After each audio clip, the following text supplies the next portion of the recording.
The next hour will be dedicated to the Wisdom Dialogue session. Today, we are truly honored to have invited two distinguished guests to join us in exploring this topic together. Let me briefly introduce our two guests to everyone. The first guest is Khenpo Sodargye Rinpoche. He's a well-known Buddhist scholar, highly regarded for his deep knowledge of Buddhist teachings and philosophy. And he's also a respected religious leader. He is also a translator, writer, and philanthropist. He is a genuine protector of the lineage of Great His Holiness Jigme Phuntsok Rinpoche, a genuine protector of the Nyingma tradition and the Dzogchen teachings. In 2014, Khenpo Sodargye was recognized by Figure magazine as China's religious face of the year. The second guest is Professor Pan Zongguang. He has been nominated twice for the Nobel Prize in Chemistry. He is a highly accomplished and distinguished scientist, and his works, The Heart Sutra and the Wisdom of Life, and Buddhism and Life, The Heart Sutra and Modern Management, and The Lesson of Gratitude, as well as a series of works such as Buddhism and Science. From the view of a scientist and educator, inspired many Chinese, especially young and middle-aged intellectuals, to pay attention to the wisdom of Buddhism. Friends, let us warmly welcome both of our guests with a round of applause.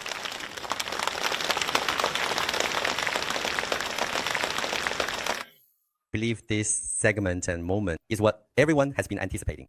Today, Buddhism and science are once again joining hands. So, let's hear the opinions and perspectives of our two guests. First, the initial question is this. I've heard a saying like this before. Science without religion is like a blind person, and religion without science is like a lame person. In other words, if either one is simply missing the other, neither is complete. I'm really curious to know how both of you view this issue. Professor Pan? These two notable statements were made by Einstein.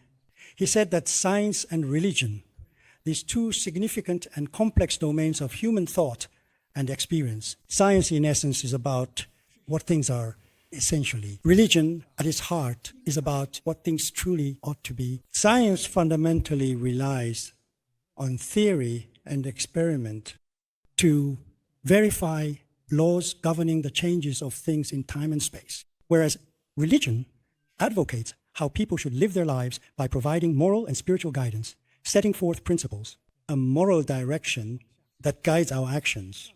On the surface, it seems the two are unrelated, but that's actually not the case. For example, if we look at the Buddhism as a religion, we know that Buddhism was founded by the Buddha, our teacher Shakyamuni Buddha. He realized the ultimate truth of the entire universe. He understood a natural law exists in the universe, the law of cause and effect. We should know that it is important to recognize that this natural law is very significant. It is also fair, impartial, and compassionate. People's afflictions often come from constantly doing things against the natural law. For example, nowadays we talk about air pollution, which is resulted from producing excessive carbon dioxide and engaging in deforestation. Environmental protection means returning to nature. When we return to nature, there are no afflictions. So the main focus of Buddhist thought is a scientific understanding of the laws of the entire universe. At the same time, it educates us on how to be good and how to practice. Religion teaches mind-body cultivation, return to nature. We find the peace and ease in body and mind. Therefore, Buddhism is in many ways a unique and harmonious fusion of science and religion. Without science, there would be no development of Buddhism as a whole. Without practice, there can be no complete results.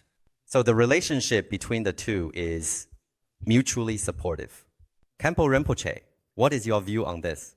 Speaking from my own perspective, I believe that Buddhism, as well as any other religion, should be considered thoughtfully and with an open mind. Requires careful, thorough, objective, rational observation and wisdom. Without these, it would be just like being completely blind.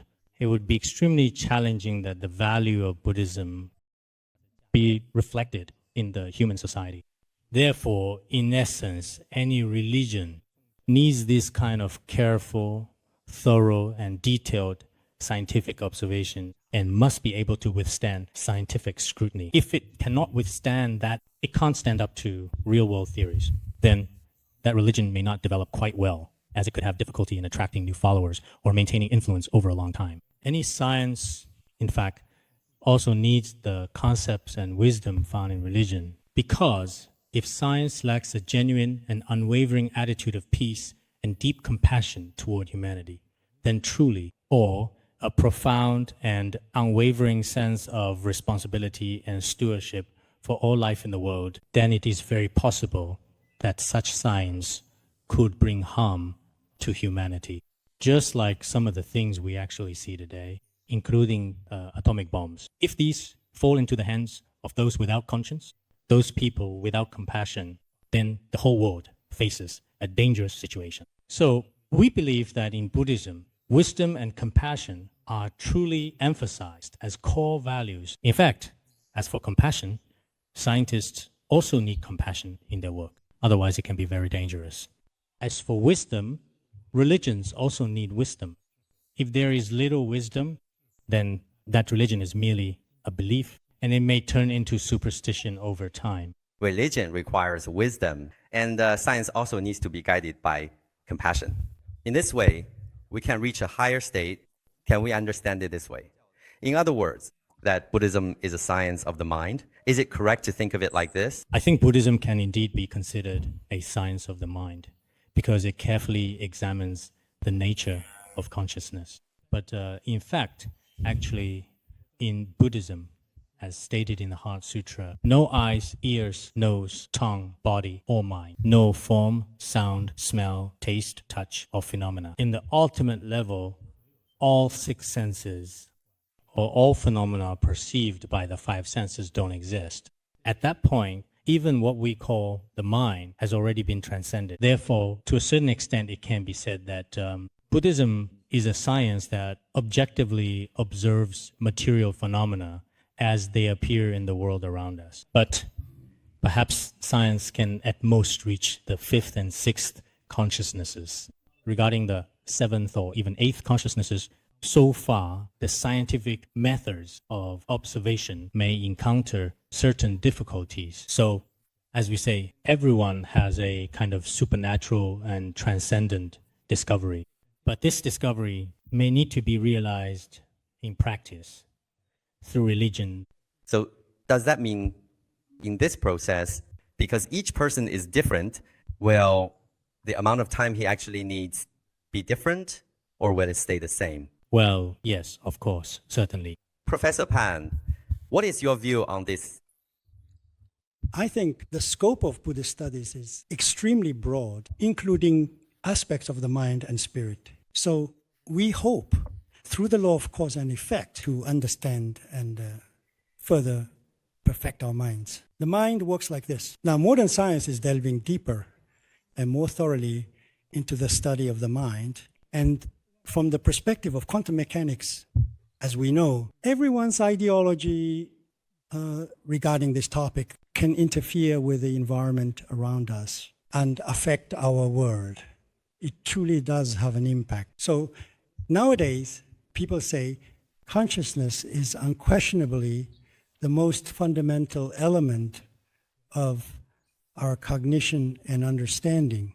Our consciousness is the key element that influences our understanding. So through spiritual practice, we hope to cultivate a consciousness that is more pure and at ease, so that we can achieve the most perfect spiritual cultivation. For example, many scientists also, in fact, believe that religious spirituality is one of the most important elements influencing them. Einstein said that his scientific research was, in large part, primarily and deeply driven by his profound religious feelings and beliefs. Long as he had religious sentiment, every scientific achievement he made, indeed, if it resonated with his inner self and spirit, would cause a great stir in his soul, filling him with a profound sense of unease and emotional turmoil, and also bring about much inner peace and ease. So the mind is truly a very important element. We need to understand it deeply.